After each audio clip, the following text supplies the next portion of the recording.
of these beautiful, beautiful, beautiful, courageous faces in here today. You have inspired me, and I thought, oh, I want to go first, get the nerves out of the way. But you know what? Sitting through this has been incredible. So thank you so much. So imagine a life where you could wake up every day loving your experiences. My name is Ayanna Sealey, and I own the E. Love your experience.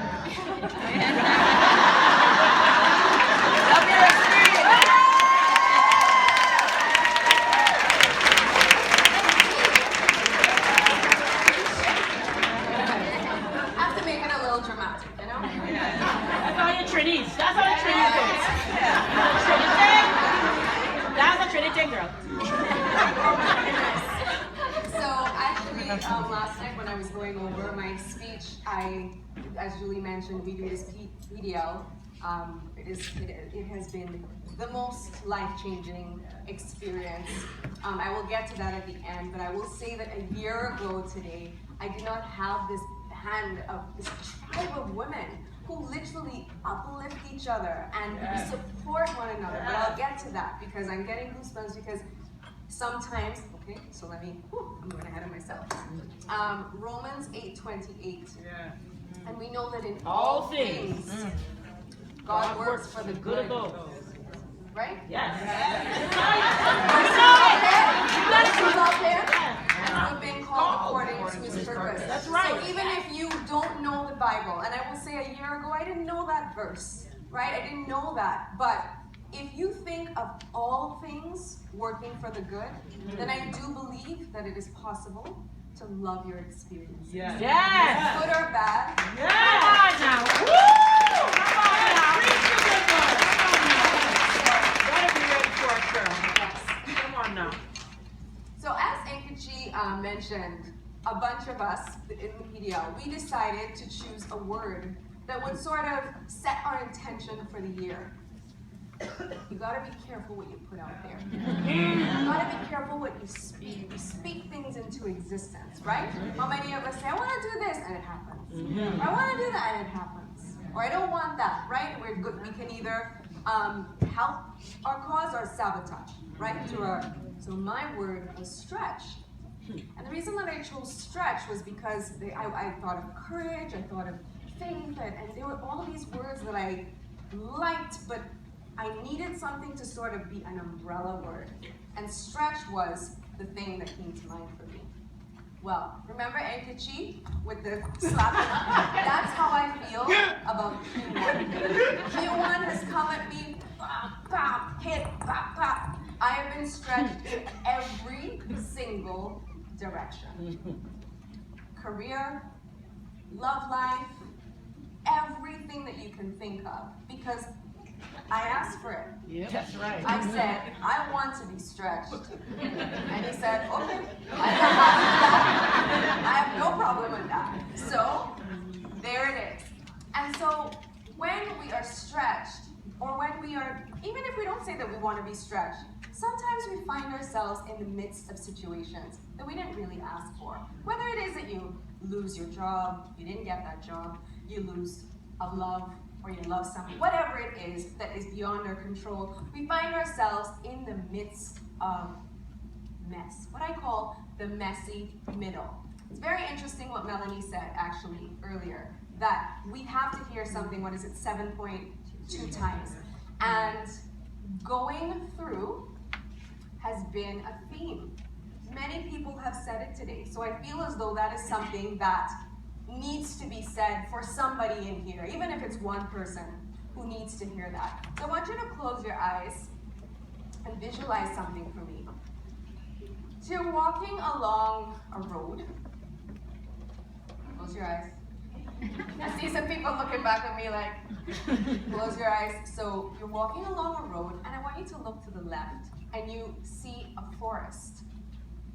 Thick, thick, thick, thick forest. But through that forest, you can see a beautiful beach. I want you to think of the most stunning beach you could ever think of. The most beautiful blue, clear water. And let's go even further than white sands. Let's go to pink sands. right? The most gorgeous, gorgeous beach you could ever, and it's a hot day. And the only way that you can get to that beach and find that relief is to walk through that forest. It's the only way. Now, you can open your eyes now. And here's what most of us do when we come upon it. So we get to our challenge, which is the forest, and we go, we're all this way. But we're supposed to be here. And the forest takes you all the way, way, and you can't find your way to the beach. Guess what? You gotta come right back to where you were. Say, okay. Try this way. Try this way. And you go all the way. You're not gonna get to the beach. You gotta come right back here. And the thing is, your path through that forest is not the same. My path is not the same as your path. It's not the same as your path. It's not the same as your path. Because I am not equipped to deal with what you are going to deal with in your forest. Right. And you are not equipped to deal with what I am going to deal with in my forest. Right? I might have off some cutlass, machete, whatever. I might meet a cougar or a tiger. You know what I'm saying? Like, we all are equipped with different tools that are going to take us through our specific challenges. We don't have the same tools. We're not the same people, like Ayanna said. So we are never going to face the same challenges. The only way to get to it is to go through it. But to remember, while you're going through, because we can go through some things and not grow through some things, right? So at the same time that you're going through it, remember that you gotta grow too, because you want to emerge from that forest a different 2.0 version of yourself, 2.5, 5.0 version of yourself. You want to emerge a different, you don't want to waste time, right? Because unfortunately, you might have to go right back to where you started, because that's a lesson that's necessary for you in your life, for your purpose. Whatever it is that you are designed for, you're going to have specific challenges that are required for you to get to where it is that you're going. There is no way around it. I am sure that some of us can think maybe back to 10 years ago, where we were learning something that we might be still addressing. That's okay. Full transparency. I'm in it. I'm in a messy middle, right? So you gotta go through it. There just is no way around it, okay? So it led me to think of this time in my life. So let's go back to 1997. I had just returned from New York City. I was at the Albanelli School. I came home, and oh, by the way, I'm a dancer, actor, singer. I'm a performer. I'm also now I can say I'm a choreographer. I choreograph Dandelions in the Wind this year. I've done Stratford Festival. You know, I had a really good go at it. So I came home, but I come from a very academic family, and so go and get that out of your system. Dance and come back home and go back to school. So I got to it, went back to U of T, and I will say it's so funny, my U of T, there's a U of T girl, we haven't seen each other in so long. But I will say on the first date, I went, I got my books, and I held them, and I said, this is a mistake, the first date. And I plodded through for 2 years. I tried to make that work. Wow. And so I was working at the Bay at the same time, the shoe department. And so it was 97. In 98, one of my friends who worked at the Bay, he knew that I was a dancer. And he came to me with this CD and he said, you know, I saw this and I thought of you. I don't know, I think you might like it. I said, what is this? Oh, it's this new show on Broadway, The Lion King. I said, oh, okay. He said, go home and listen to it. I think you might like it. So I went home and I played it in the quiet of my room. And I kid you not, I had not been in classes. I had not been dancing. But I knew the moment I heard dancing on ya, I'm going to do that show. There was no doubt. I just knew it. I'm sure many of us in here have felt that or experienced that. Just a knowing. You can't explain it. Nothing's happened. Nobody's offered you a job. You just know. You know where your path is going to go, right? And so, anyway, so I keep going. In '99, I get a letter that asks me to kindly take a year off.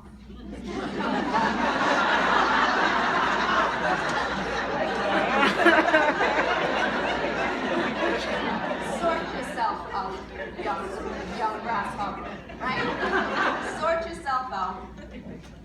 See how you feel, and come back and tell me. We'll see what we can do. It was the most. It was interesting because it was twofold. It was the most devastating moment, but at the same time, I felt free because I knew. I was like, so now I don't have to explain anything. I don't have to ask for permission. I can go and get an agent. I can go and start doing this thing that I know that I want to do. That's all I wanted to do is be on stage. And in the meantime, actually, I had gone to Bosnia.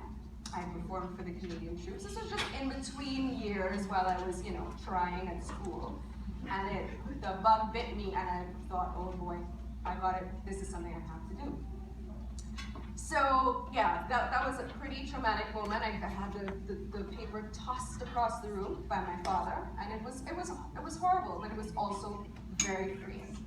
So I knew, okay, so I went and got an agent, started booking gigs. Lion King's already in Toronto in '99. In 2000, around rolls the first audition. I'm like, all right, ready for them. So I go, really not knowing, but I understood that it was something that I resonated with. When I tell you, I'm not gonna boast about being able to shoot hoops. That's not what I do. But this audition was killer. You know when you just come out and you're like,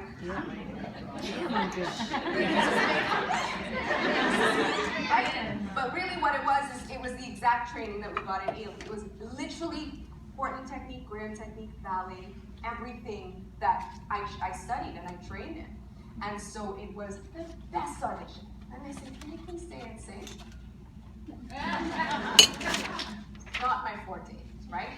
I would say dancer, actor, sing. But I was so new to it that I was rough around the edges. So I went in there with a piece of paper in my hand with the lyrics.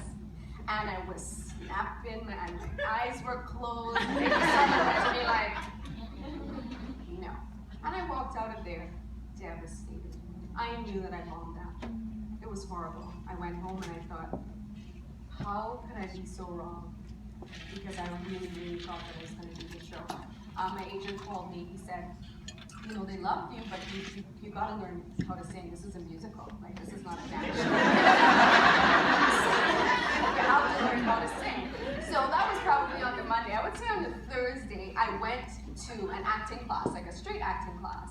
And I walk in, and the dance supervisor of the Lion King is sitting in my class. Wow. Yes. And I went, oh my God. She goes, oh my God, hi, remember you, blah, blah, blah. And she was able to give me feedback, straight from the source. We loved you. You have to learn how to sing.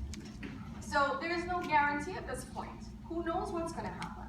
All I can do is plug in and start training to the best of my ability. So I start going to singing lessons. I go to acting lessons. But it's frustrating. I'm depressed. I'm down. I'm sad. I want to do this show. It's right there. It's so close. So later this was 2000. Later in 2000, my parents split. It was again another devastating thing to have happen at that point in my life.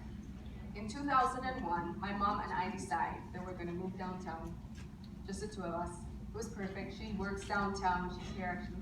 She works downtown, and I wanted to be downtown to do my auditions and stuff. So it worked out. It was great. About 2 weeks later, I got a call from my agent who says, the Mervishes, everybody know who the Mervishes are? Okay.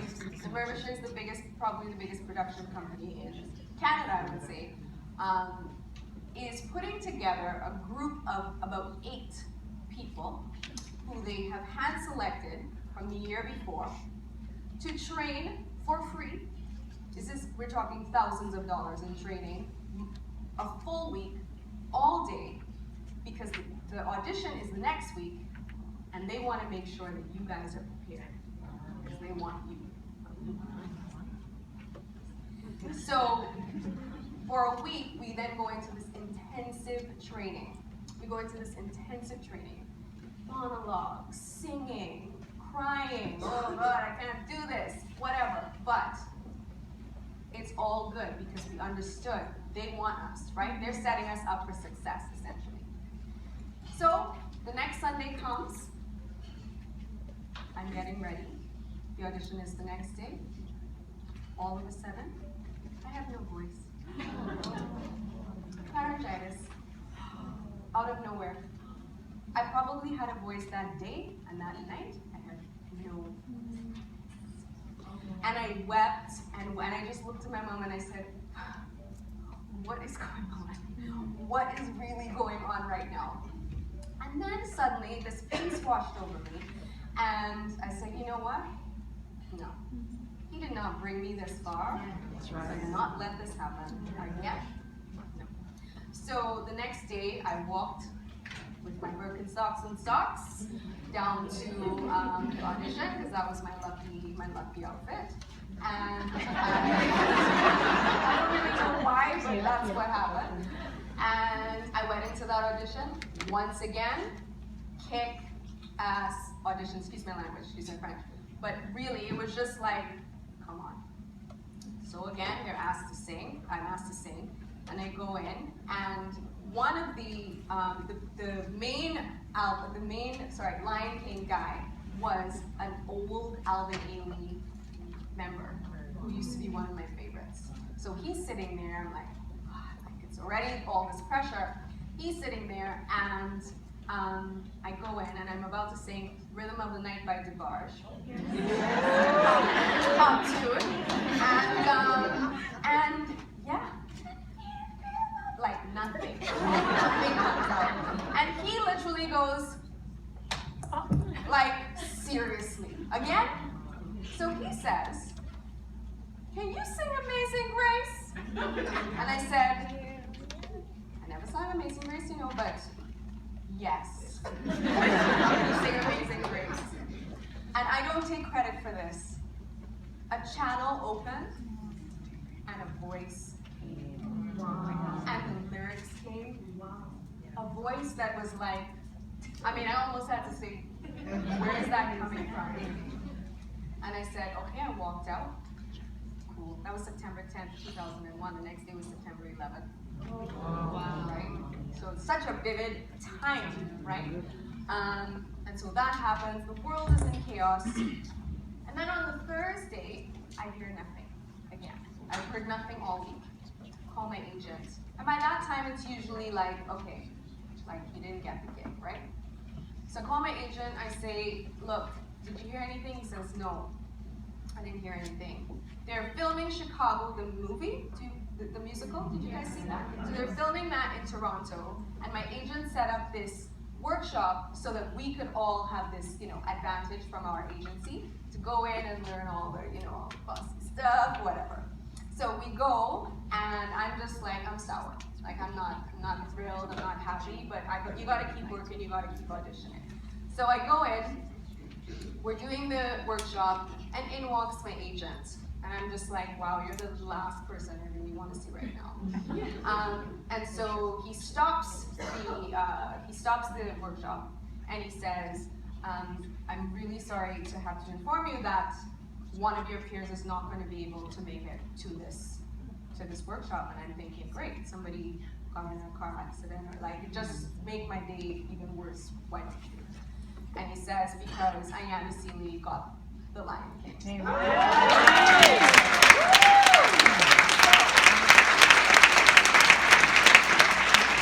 that is to say, why do we find ourselves in our messy middles? Why?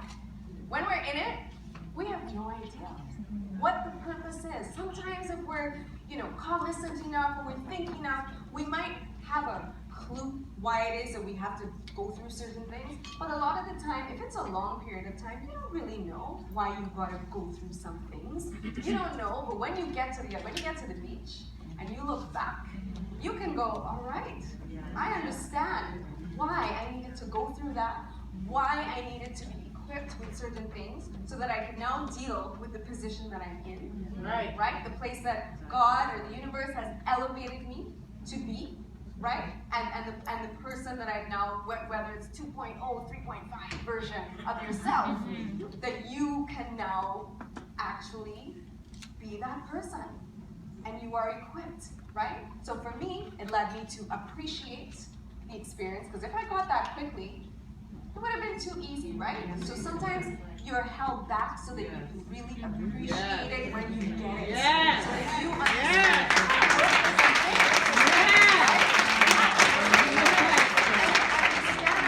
the notion of perseverance.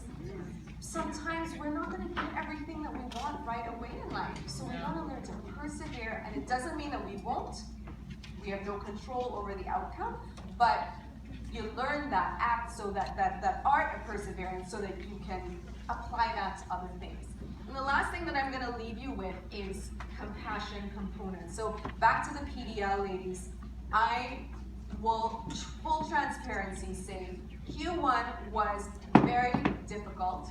It had me in a very low place, and you want to retreat, right? You kind of want to go into your little shell or whatever. I had ladies literally pulling me, enveloping me, showing me warmth, showing me compassion, sharing their own stories, which is what we're doing right now, just on a larger scale. But to know that people can have compassion for you, but at the same time, have compassion for yourself. Because I know that was a missing component. You beat up on yourself. Why am I going through this? Why is this happening, right? And so to really have compassion for yourself, to have compassion for others, to have compassion for the world. So I thank you so much. I'm so honored to be here. I'm so honored to be a part of anything that Jully and Ayanna are doing. They're such wonderful, warm spirits, and I'm honored to call them my sisters. Yes. So,